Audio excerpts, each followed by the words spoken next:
बिस्मिल्लाहिर्रहमानिर्रहीम। नाज़रीन अस्सलाम वालेकुम। प्रोग्राम है बाखबर, मैं हूं यासिर रहमान। आज के पहले मौजू में हम बात करेंगे जड़ावाला सानहे के हवाले से। जड़ावाला सानहे का यकीनन वकूफ़ पज़ीर होना ये पूरी कौम के लिए एक बहुत बड़ा सवालिया निशान है कि ये वाक़या क्यों वकूफ़ पज़ीर हुआ। और उसके साथ साथ हमने ये भी देखा कि माजी के अंदर इस तरह के जब भी सानहात होते हैं, हुकूमतों की जानिब से, रियासत की जानिब से, हमारी जो सिविल सोसाइटी है उनकी जानिब से, इदारों की जानिब से ये कमिटमेंट का इजहार होता रहा है कि अब इसको नहीं छोड़ा जाएगा और जो भी मुजरिमान हैं उन्हें करार वाकई सज़ा दी जाएगी, उन्हें कैफरे किरदार तक पहुँचाया जाएगा।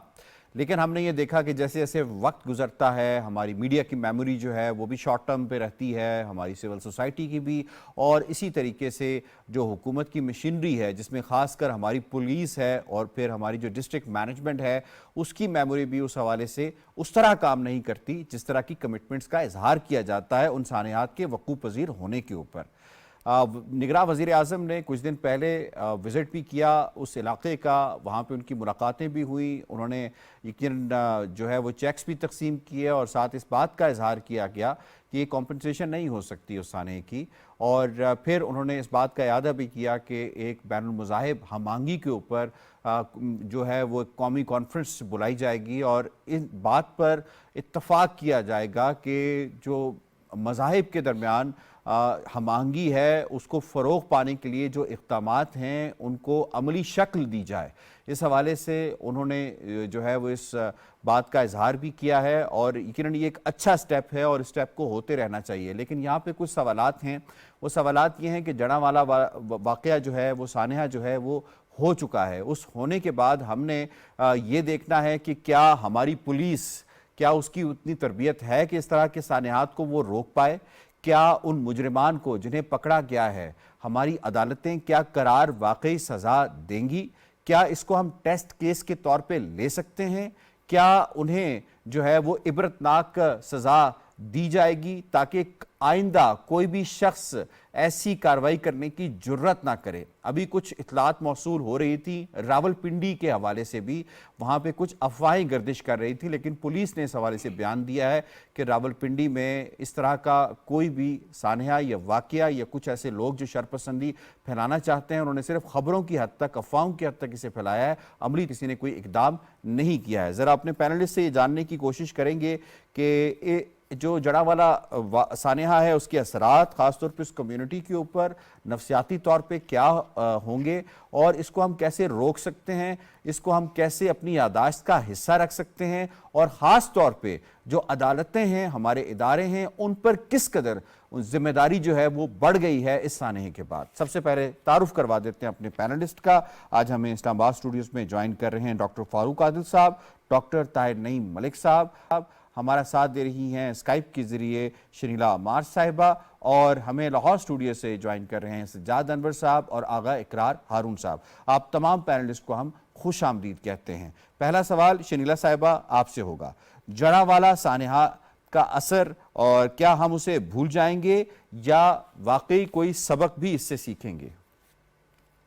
यासिर, सवाल जो है ना बड़ा मुश्किल है कि क्या सबक सीखेंगे हम, क्योंकि ये हम अभी नहीं इसका कोई भी जवाब दे सकते। हमारे यहाँ होता यही है कि जब भी कोई ऐसा वाकया होता है, कोई सानहा होता है, हम लोग सोशल मीडिया के ऊपर मजम्मत करते हैं, हम लोग मीडिया के ऊपर आकर उसकी मजम्मत करते हैं, हमारे अरबाब इख्तियार उसकी मजम्मत करते हैं, वहां पे जाते हैं, ऐलानात किए जाते हैं कि मुजरम पकड़े जाएंगे, उनको करार वाकई सजा दी जाएगी, जो मजलूम है उनकी दादरसी की जाएगी। लेकिन फिर कुछ अरसे के बाद ये वाकया होता है और हमारी कौम उस हजूम का हिस्सा बन के उस वाकये में शामिल हो जाती है। होना तो यही चाहिए ना कि जब पहला ऐसा कोई वाकया हुआ था तो उसके बाद ये जो मॉब मेंटेलिटी, जो तशद्दुद के जो रुझानात हमारी कौम के अंदर आ रहे हैं, उसका कोई सदेबाप किया जाता। लेकिन होता ये है कि ऐसे वाकये को परवान चढ़ने दिया जाता है। जो मस्जिदें होती हैं वो इस्तेमाल होती हैं, वहां से इलानात किए जाते हैं, कोई तहकीक नहीं की जाती कि क्या ये जिसके ऊपर इल्जाम लगा है क्या वाकई उसने कोई बेहुरमती की है। नहीं, हम फौरन डंडे लाठियां उठा के उसको मारने के लिए चल पड़ते हैं। पुलिस जो होती है वो छुप जाती है, वो तो हुजूम से बचती है। हमने सियासी जमातों के धरनों में, मजहबी जमातों के धरनों में देखा कि सबसे ज्यादा तशद्दुद का शिकार पुलिस हो रही होती है, इसलिए पुलिस ऐसे तमाम हजूम से जो है ना बच रही होती है। अभी आप ये देखिए कि डेनमार्क के अंदर जो कुरान पाक की बेहुरमती के वाकयात हुए, पूरी दुनिया से उसका रद्द-ए-अमल हुआ, तो आज वहां पे कानून साजी हुई और उसको जुर्म करार दे दिया गया है। आप ये सोचे, आप ये देखें कि अगर ये जो वाकया हमारे यहाँ पे अकलियतों के साथ हुआ, पूरी दुनिया ने पाकिस्तान के खिलाफ प्रोटेस्ट करना शुरू कर दिया, तो हमारी दुनिया के अंदर स्टैंडिंग कहाँ पे होगी? देखिए, वो तरक्की याफ्ता मुल्क हैं, वो इकोनॉमी में बड़े स्ट्रांग है, हमारी तो इकोनॉमी भी स्ट्रांग नहीं है। हमें तो भी इन्वेस्टमेंट की जरूरत है, हमें तो जरूरत है कि टूरिज्म यहाँ पे बढ़े। तो हम ऐसे वाकयात को रोकने के लिए आप अपने एक तो तालीमी इदारों के अंदर बच्चों को बताएं कि देखें, मजहब जो है हमारा, उसमें हम आहंगी है। ये जो हजरत ईसा अलैहिस्सलाम है, ये हमारे पैगंबर हैं। हमें तमाम कुरान के अलावा जो बाकी 3 इल्हामी किताबें, हमारा उसके ऊपर ईमान है, हमारे ईमान का वो हिस्सा है, हमें अपने बच्चों को सिखाना होगा। दूसरी बात है कि हमें ऐसे तमाम अनासिर जो शरपसंदी में, शरअंगेजी में शामिल होते हैं, उनको कानून के कटहरे में लाना होगा, ताकि आइंदा ये वाकयात रुकें। मजबूत कानून साजी करनी होगी। कानून साजी हो जाती कानून तो साजी तो है भी करनी है। मैडम शरीला, अमलदारी कानून नहीं साजी तो है, कानून साजी यासिर, जी, अमलदारी नहीं। देखिए, यही हमारे पाकिस्तानी आपने ना जब अपने ये बाहर एनालिसिस में 2-3 पॉइंट्स बड़े अहम उठाए हैं, मैं उनको लेकर जाऊंगा आपकी इजाज़त से डॉक्टर फारूक आदिल साहब के पास। डॉक्टर साहब, ये फरमाइएगा कि इन्होंने बात की अमलदारी की, इन्होंने बात की पुलिस की। पुलिस खुद ही विक्टिम कई जगह पे हमें नज़र आ रही होती है, उन्हें ही डंडे लाठियाँ बरसाई जाती हैं। ट्रेनिंग की ख़ास तौर पे इस ख़ास पहलू के हवाले से पुलिस की किस हद तक कमी है? क्योंकि अगर ये साने को अगर हम देखें एज अ टेस्ट केस ही देख लें, तो उसमें पुलिस का देर से पहुंचना, पुलिस का उन जो जत्था लेकर आए थे उन मॉब एलिमेंट्स को अलाउ करना कि वो जलाएं, इससे तो यही जाहिर होता है कि अगर आप रोकते नहीं हैं तो फिर आप अलाउ कर रहे हैं, आपके पास अथॉरिटी भी है। तो क्या जाहिर करता है? उनकी कैपेसिटी नहीं थी, उनकी नीयत नहीं थी, या उन्हें इसकी हसासियत का इल्म नहीं था जो पुलिस ने जिस तरह का रिस्पांस दिया है? शुक्रिया यासिर, आपने 3 सवालात उठाए। यस, और इन तीनों सवालात को अगर हम इकट्ठा देखें तो ये है कि ये पाकिस्तान ही की पुलिस है, और पाकिस्तान के चारों सूबों और मुख्तलिफ इलाका जात, जिसमें आज़ाद कश्मीर और गिलगित बल्तिस्तान शामिल है, ये 6 इलाकों की यही पुलिस है जिसने क़याम पाकिस्तान से लेकर बाद तक मॉब से निपटा है, और कामयाबी के साथ निपटा है, और वो मॉब से निमटना भी जानती है। अच्छा, खराबी क्या पैदा हुई है? खराबियाँ 2 पैदा हुई हैं। एक खराबी जनरल परवेज़ मुशर्रफ के ज़माने में पैदा हुई, जब आपने डिस्ट्रिक्ट मैनेजमेंट ग्रुप को तोड़ दिया, ठीक पॉइंट, तबाह कर दिया आपने उसको। अब नतीजा ये निकला कि उसके पास अथॉरिटी कोई नहीं है। पहले पुलिस को डिप्टी कमिश्नर और मजिस्ट्रेट जाके हिदायत करते थे कि आपने इस तरह से करना है। अब पुलिस के पास कोई कमांड ही नहीं होती, और पुलिस के पास कोई कानूनी अथॉरिटी नहीं होती। अगर हम देखें, वो तो आप मुशर्रफ दौर की बात करें जब नाजिम और नायब नाजिम और इस तरह के जिला नाजिम का चक्कर था। अब तो ये सिस्टम उस तरह का नहीं है, उतना एम्पावर्ड नहीं है कि अब पुलिस नाजिम को रिपोर्ट कर रही होगी। अब डीपीओ होता है, आरपीओ होता है, उसके ऊपर एसएसपी होता है, और पूरे के पूरा उनका निज़ाम एक चल रहा है। मैं गुजारिश करता हूँ, उनके पास जब डिप्टी कमिश्नर और मजिस्ट्रेट थे, उनके पास अथॉरिटी थी। ये जो आप जिन डीपीओज और उन लोगों का जिक्र कर रहे हैं, उनके पास वो अथॉरिटी नहीं है। पुलिस हेडलेस हो गई है, और इसकी यही चलें, गिवन अथॉरिटी से जितनी भी अथॉरिटी है, उस अथॉरिटी को क्या उन्होंने सही तौर पे सही वक्त पे जाके एक्सरसाइज किया? अगर हम इजाजत दें मुझे तो मैं बात कंप्लीट कर लूं। जी, हेडलेस है। नतीजा ये निकला है, आपने खुद धरनों के मौके पर और मुख्तलिफ जो एहतजाज हुए गुज़िश्ता 5-7 साल में, आपने फटे हुए सर देखे हैं पुलिस के, ऐसे ही आपने कटे हुए कान पुलिस के देखे हैं, और पुलिस को कोई फेवर करने वाला रियासत में नहीं है, कोई उनकी सपोर्ट नहीं करने वाला। एक मामला ये है, और जब तक आप इसको ठीक नहीं करेंगे, आपके यहाँ पुलिस के साथ ये हादसात होते रहेंगे। पुलिस देखें, पुलिस रियासत का चेहरा है, और वो रियासत के जो कुव्वत नाफजा है उसको नाफिज करने का एक आला है। अगर आप उसको नाकारा कर देंगे तो फिर आपके यहाँ ये हादसात होते रहेंगे। एक बात। दूसरी बात का ताल्लुक है जिहालत के साथ। जिहालत कैसे?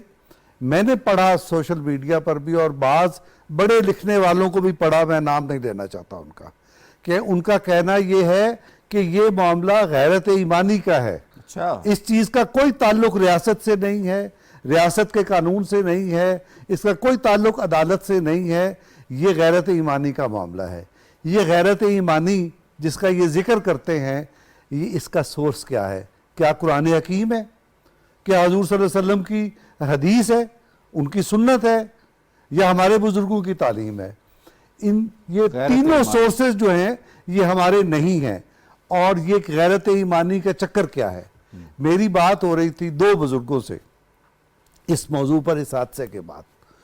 एक मुजीबुर रहमान शामी साहब, आप बराए करम माइंड ना कीजिएगा, और एक डॉक्टर सैयद जाफर अहमद साहब जो पाकिस्तान की तारीख के बहुत बड़े मुअर्रिख हैं और गैर जानिबदार मुअर्रिख हैं।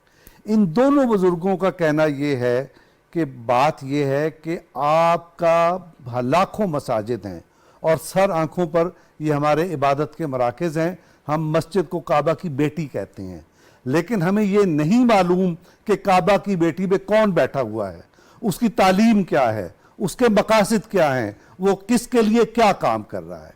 ये जो अभी शरीला कह रही थी कि मस्जिद से ऐलानात होते हैं, मस्जिद से ऐलानात बिला वजह नहीं हो जाते।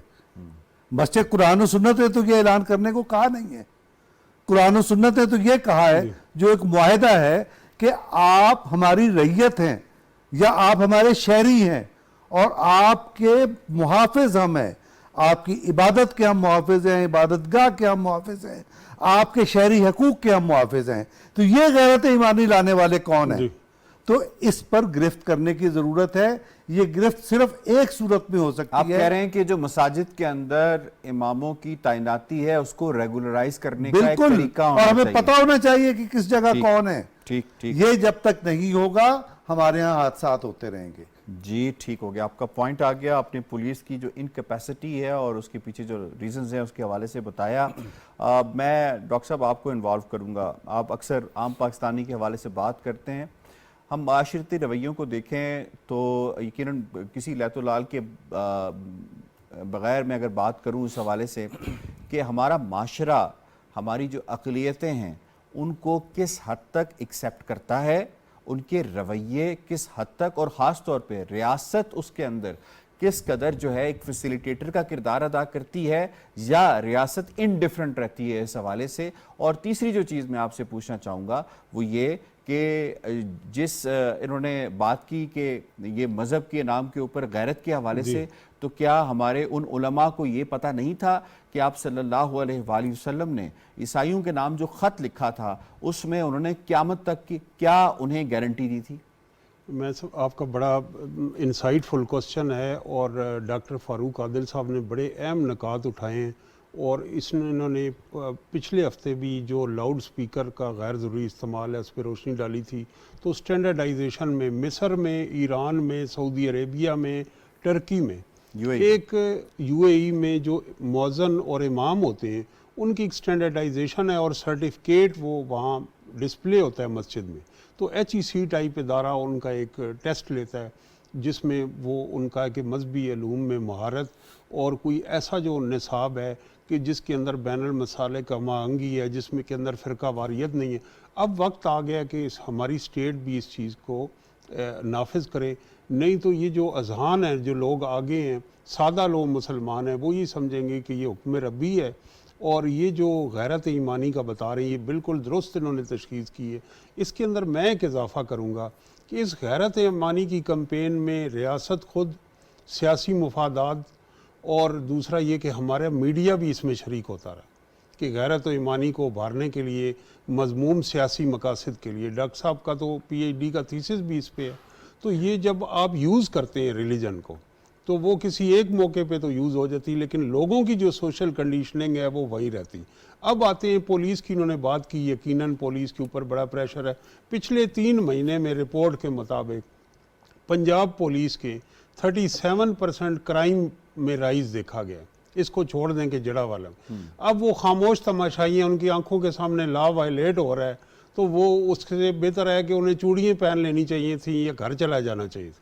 उनकी आंखों के सामने एक जर्नलिस्ट के सामने वो रिपोर्ट ना करे और जिसने रियासत की वर्दी पहनी हुई है वो उनके साथ वो ना करे, तो ये इससे बड़ी कोई ज्यादती नहीं। माशरे पे आ जाएं जरा, दूसरी जो बात, हमारे अपने रवैये कैसे होते हैं? हमारे रवैये सोशल कंडीशनिंग ही है ना। हमें लोगों को बताने की ज़रूरत है कि ये मुल्क इस्लाम के नाम पे इसकी मुखालफत हुई है, और जो ये मजहबी आपको चूरन बेचा जाता है कि जनाब ये कलमे के नाम पे, और ये कलमे का जब नाम लिया कायद आज़म मोहम्मद अली जिन्ना ने, तो उस पर उन पर किन उलमा ने फतवे लगाए, वो तारीख हम उन्हें बता नहीं रहे, और वो सारा डोमेन इधर। और फिर निसाब में और किताब में मैं आपको बताऊं कि यूनिवर्सिटियों में आप होली नहीं मना सकते हिंदू कम्युनिटी, आप यूनिवर्सिटी में जो क्रिश्चियन हमारे वहाँ एम्प्लॉइज़ हैं, स्टूडेंट हैं, वो क्रिसमस नहीं मना सकते।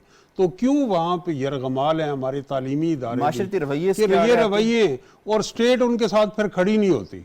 तो बात ये है कि जिस तरह मैं इस पर एग्जाम्पल दूंगा, आप देखें अगर इस केस के हवाले से, डॉक्टर साहब सॉरी टू कट यू, उसमें आप देखें वजीर आजम, आर्मी चीफ, सदर की जानिब से जितने भी ज़ोमा हैं उनकी जबरदस्त जानिब रिस्पॉन्स से, है। मजहबी जो ज़ोमा हैं उनकी जानिब से, जो अथॉरिटीज़ माने जाते हैं उनकी जानिब से जिस सॉलिडारिटी का इजहार किया गया, मेरा ख्याल है माजी में तो उसकी कई मिसाल नहीं मिली। आप दुरुस्त कह रहे हैं, और बिल्कुल हमें एहसास है इस वक्त गवर्नमेंट को और बाब इख्तियार को। मैं सिर्फ ये कहना चाहूँगा, मैं एग्जांपल दूंगा कि करक में एक हिंदू जो मंदिर है, जब उसके साथ ये वाक़या हुआ तो वहाँ कोर्ट ने बड़ा अच्छा डिसीजन दिया और कहा कि जो लोग मुलविस हैं फुटेज में, उनसे ये मुआवजा वसूल किया जाए। अब अरबों रुपए का खर्च जो है उन्होंने तबाह किया उन जाहिल लोगों ने, और टैक्स पेयर का पैसा हम फिर उस कम्युनिटी को देंगे। वो बहुत अच्छा डिसीजन था।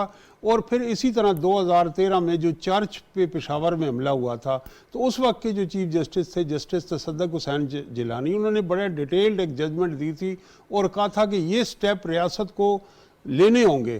तो वो तफसील से किसी रोज़ डिस्कस करेंगे। 2013 और 2023 वो स्टेप ना लेने वाले भी इन वाक़यात के जिम्मेदार हैं। ठीक हो। और यहाँ पे कुछ चैनल्स पे पाबंदी भी लगी पैमरा की जानिब से कि आप इस तरह की रिपोर्टिंग कर सकते हैं फैजाबाद धरने केस में। तो ये सारे जो रवैये माशरती हमें बदलने होंगे। ठीक है आगा साहब, ये फरमाएं कि क्यों नहीं हम स्टेप्स ले पाते, क्यों भूल जाते हैं हम, क्यों थोड़े अरसे के बाद जब कोई और वाक़या होता है तो फिर हमें याद आता है कि अब कुछ लेना है। इस पे हमारी अदालतें ख़ास तौर पे कितनी जिम्मेदार हैं, कितना इसके ऊपर काम करना चाहिए था उन्हें? आज तक क्या कोई निशान इबरत बना है इन वाक़यात के नतीजे में?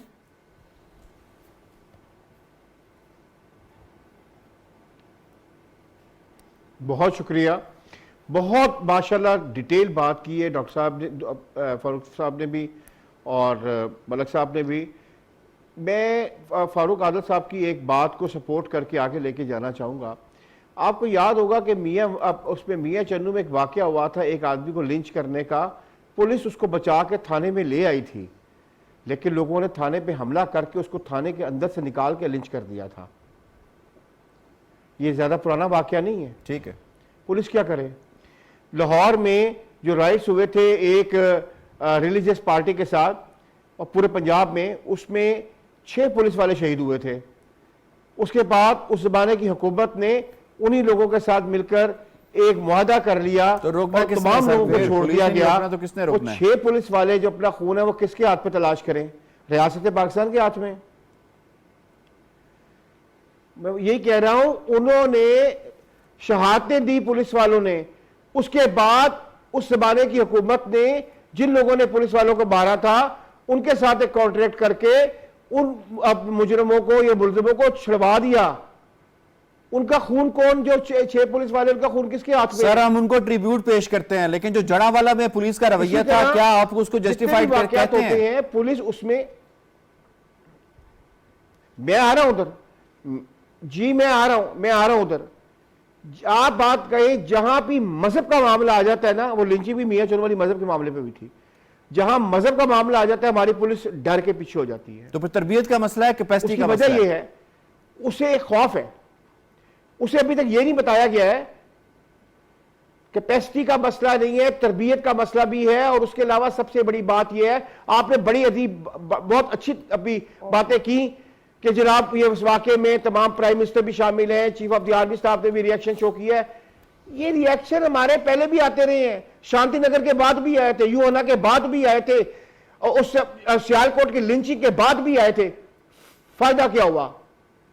देखिए प्लीज, हमें अब देखिए, हमें क्लियर हो जाना चाहिए, हम जो कॉस्मेटिक सर्जरी ना करें।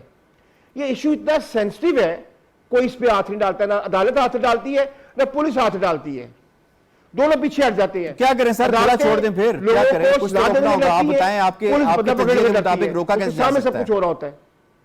हाँ, अब मैं आ रहा हूं, क्या करे क्या करे क्या करे, मैं आपका जवाब, अगर आप मुझे 2 मिनट दे तो मैं बताता हूं क्या करें। जी, इस वाक्य को बनाए एग्जाम्पल, ठीक है, और उन लोगों ने, खासकर उस शख्स ने जिसने मस्जिद का मंदिर इस्तेमाल किया इंसानों को अपने यानी के नुकसान पहुंचाने के लिए, उसको ऐसी सजा दें कि लोग याद रखें।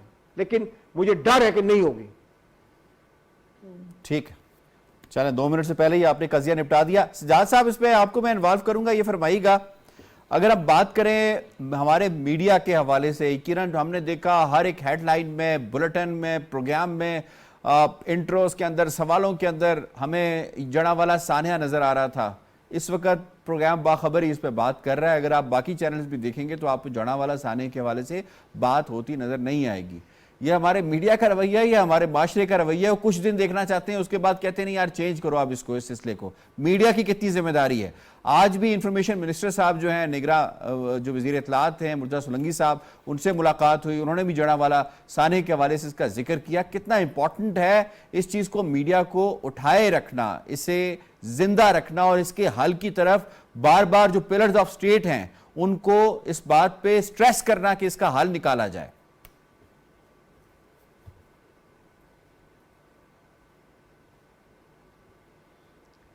उस तरह से तो यासिर साहब बिल्कुल नहीं मीडिया काम कर रहा, ख़ास तौर पे ये जो मिनॉरिटी राइट्स हैं या ख़ास तौर पे जो भी ऑप्रेस्ड कम्युनिटीज़ जितनी भी हैं पाकिस्तान में, वो औरतें हों, मतलब ये जो मिडिल सेक्स लोग हैं या मिनॉरिटीज़ हैं या जितने भी लोग हैं जिनकी आवाज़ नहीं सुनी जाती। जैसे अब आपने देखा ऊपर नीचे कुछ ऐसी लड़कियों की कहानियाँ आ रही जो मुख्तलिफ घरों में काम करती थी, उनके साथ जितना जुल्म हुआ। तो ओवरऑल सोसाइटी का अलमिया है ये, और सिर्फ हम खबरें और मीडिया उन चीज़ों को सिर्फ उस वक्त उठाता है जब वो बिक्री होती हैं, जब वो एक स्पेल ख़त्म होता है तो फिर सारे भूल जाते हैं। लेकिन मैं यहाँ एक बात ज़रूर करूँगा कि क़याम पाकिस्तान में जो सबसे बड़ा फैक्टर था जिन्ना साहब की क़यादत का और उनकी लीडरशिप का, आप देखिए उनकी पहली कैबिनेट जो थी वो मजहबी हम आहंगी और रवादारी की मिसाल थी। उसमें हिंदूज़ भी थे, उसमें क्रिश्चियंस भी थे, उसमें पारसी भी थे। लेकिन क्या हुआ, उनके इंतकाल के बाद हमने जो सोशल ऑर्डर तय किया वो बड़ा अफसोसनाक था। आप देखें पारसी कम्युनिटी बड़ी वाइब्रेंट थी लाहौर में भी और कराची में भी, और फिर वो सारे लोग यहाँ से हिजरत कर गए क्योंकि वो बिजनेस कम्युनिटी थी और उन्होंने देखा कि उनके लिए स्पेस नहीं है, वो वाली रियासत ने बनाई, वो चले गए यहाँ से। अच्छा, इस वक्त ये जो जब गुजरांवाला ये जड़ांवाला हुआ है तो मेरे एक दोस्त हैं लाहौर में क्रिश्चियन, वो कहने लगे सजाद भाई जिस क्रिश्चियन के पास ये मतलब इतनी दौलत है, इतना सरमाया है कि वो बाहर जा सके, तो वो अपनी फैमिली के साथ बाहर जा रहा है क्योंकि यहाँ पे एक मायूसी पैदा हो गई। रियासत ने एक बतदरीज अपने अमल के ज़रिए और ये जो एक हमने एक ऑर्डर सेट कर दिया कि यहाँ पे स्पेस नहीं है मजहबी रवादारी की, मजहबी हम आहंगी की। हम तकरीरें बहुत करते हैं, खूबसूरत बातें करते हैं, जब कोई वाक़या हो जाता है उलमाए कराम भी आ जाते हैं और वो भी कहते हैं कि वहाँ उलमाए कराम भी कहते हैं कि वहाँ जाकर आप कचहरी लगाएं जनाब जहाँ पे ये वाक़या हुआ। लेकिन जब वाक़या ख़त्म होता है, आप देखें, मेरी आवाज़ आ रही है? जी, आपकी आवाज़ आ रही है, ठीक है, आपका पॉइंट आ गया सजाद साहब, आपका मुख्तसर। जी डॉक्टर साहब ऐड कर लें। मैं सिर्फ इतना करना चाहता हूँ कि देखिए ये जो जड़ांवाला का वाक़या है ये एक एतबार से उम्मीद अफजा भी है कि इस बार हमारी जो मजहबी ज़िम्मेदार मजहबी कम्युनिटी है उसकी तरफ से पूरे इत्तेफाक के साथ उसकी मजम्मत की गई है और उनके साथ जाके खड़ा होना लोग खड़े हो गए। मसलन अहले हदीस मकतबा फ़िक्र के लोगों ने मस्जिद खोल दी उनके लिए और हमारी मजहबी सियासी जमातों ने वहाँ जाके तामीरात शुरू करा दी उनके टूटे हुए घरों की। तो ये एक अच्छी जमात इस्लामी ने ये एक अच्छी साइन है, इसकी हौसला अफजाई करनी चाहिए और दीगर लोगों को इसमें हाथ बटाना। मैं सिर्फ ये कहना चाहूँगा कि जो दो कालअदम फ़िरका वाराना जमातें जिनके कारकुन इसमें मुलविस हैं, जी, उन्होंने लोग मजम्मत नहीं की और मसला भी वही है। मसला तो फारूक आदिल साहब की जो खुश अफजा बातें हैं, उनका इतलाक उन जमातों पे नहीं होता। बिल्कुल नहीं होता। जी ठीक मैं है आपसे शिखा साहबा, इससे पहले मैं ब्रेक की तरफ जाऊं, सिर्फ शॉर्टली बता दीजिएगा, खवातीन भी थे, बच्चे भी थे और कुछ बच्चे ऐसे भी थे जिनके हाथ में पाकिस्तान के झंडे थे। वो एक दो दिन पहले उन्होंने जो है वो पाकिस्तान 14 अगस्त मनाया था। ये बताइएगा कि उनके ऊपर जो नफसियाती असर है, क्योंकि आप खातून हैं इसलिए सवाल पूछ रहा हूँ, ये नफसियाती असर जो है, नफसियाती दबाव जो है, ये कितने अरसे तक कायम रह सकता है और इसे ख़त्म करने के लिए क्या इकदाम करना चाहिए? ट्रॉमा की जो कैफियत है। यासिर, ये इतनी जल्दी नहीं जाता। अभी आपको सजाद अनवर साहब ने क्या बताया कि उनके दोस्त ने कहा है कि जी जिसके पास पैसा वो इस मुल्क से भाग रहा है। तो जो एक जो इनसिक्योरिटी पैदा हो चुकी है हमारी अकलियतों के अंदर, आप उसको इतनी जल्दी नहीं निकाल सकेंगे जब तक कि आपके माशरती रवैये तब्दील नहीं होंगे। और ये माशरती रवैये हमें अपने आप से स्टार्ट करने होंगे कि हम अपने घरों में या अपने इर्द गिर्द जो लोग काम करने वाली जो क्रिश्चियन कम्युनिटी है, हिंदू कम्युनिटी है, हम उनको ये एहसास दिलाएं कि ये मुल्क जितना मेरा है उतना ही आपका मुल्क है। जब ये एहसास हम दिलाना शुरू करेंगे अपने इर्द गिर्द के लोगों को, फिर उनका ये इनसिक्योरिटी जो है वो खत्म होगी। और मुताला पाकिस्तान में ये भी बताने की जरूरत है कि सिर्फ मुसलमानों ने हिजरत नहीं की थी मुत्तहिदा इंडिया से, बल्कि क्रिश्चियंस ने भी की थी और मुख्तलिफ और मज़ाहिब ने भी की थी। मुझे ब्रेक के लिए कहा जा रहा है, ब्रेक पे जाते हैं जी। ब्रेक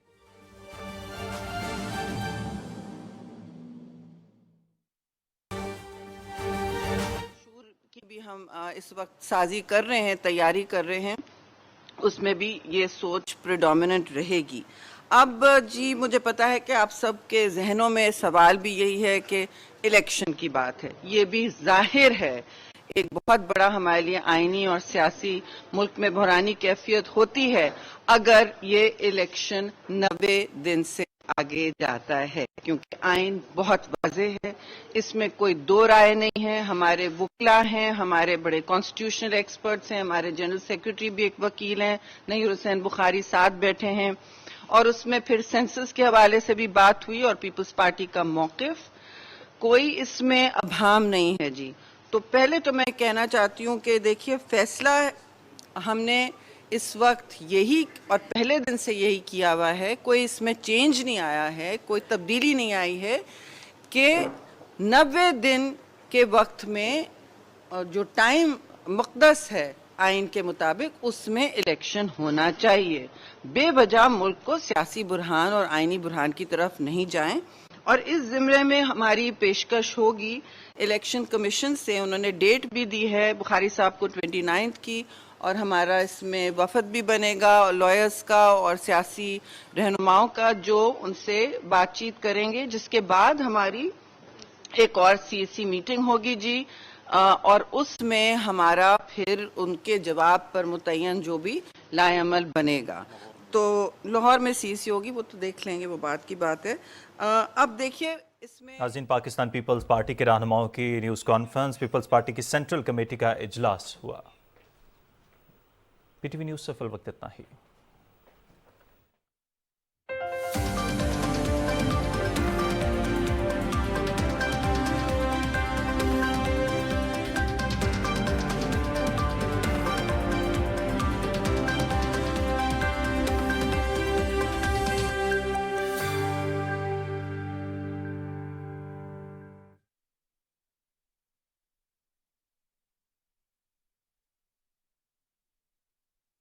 यहाँ मसाइल की बात नहीं करेंगे, जिस मुल्क के मसाइल की हम तमाम शोज़ में बात करते रहे, आज उस वतन की बात करते हैं। तुम अपनी सेहत का शुक्र अदा करोगे तो तुम्हें सेहत दूंगा, अगर तुम अपनी तालीम का शुक्र अदा करोगे मजीद तालीम दूंगा। कुर्बानियों की बात करें तो लाइन लगी हुई है ऐसे शहीदों की, और आज उनकी फैमिली जिनके बच्चे हैं, और आज तक ये कुर्बानियाँ सरहदों पर जारी है।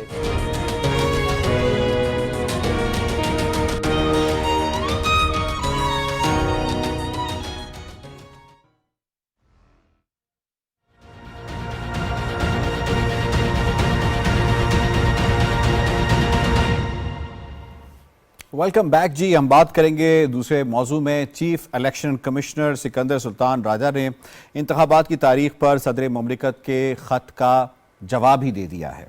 जवाबी खत में चीफ इलेक्शन कमिश्नर ने सदर मुमलिकत आरिफ अलवी को लिखा कि कौमी असम्बली आइन के आर्टिकल 58A के तहत वज़ीर आज़म की सिफारिश पर सदर ने 9 अगस्त को तहलील की। इलेक्शन एक्ट के सेक्शन 57 में 26 जून को तरमीम कर दी गई है। इस तरमीम से कबल सदर इलेक्शन की तारीख के लिए कमीशन से मुशावरत करता था।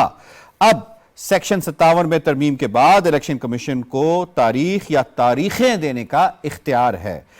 आर्टिकल 48(5) को आइन के आर्टिकल 58(2) के साथ पढ़ा जाए, वज़ीर आज़म की एडवाइस पर असम्बली तहलील की जाए तो कमीशन को आम इंतखाबात की तारीख देने का इख्तियार है।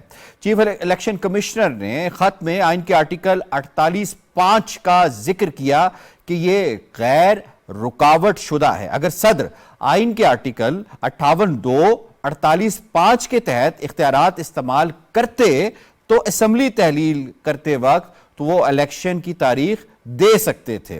आइन के आर्टिकल 48(1) के तहत सदर वज़ीर आज़म के मशवरे पर अमल करेगा। ये बात रिकॉर्ड पर है कि कौमी असम्बली वज़ीर आज़म के मशवरे पर तहलील की गई है, लिहाजा आर्टिकल 48(5) काबिल गौर नहीं है। लेकिन अगर 58(1) के तहत वज़ीर आज़म की सिफारिश पर सदर असम्बली तहलील करे तो तारीख इलेक्शन कमीशन ही देगा।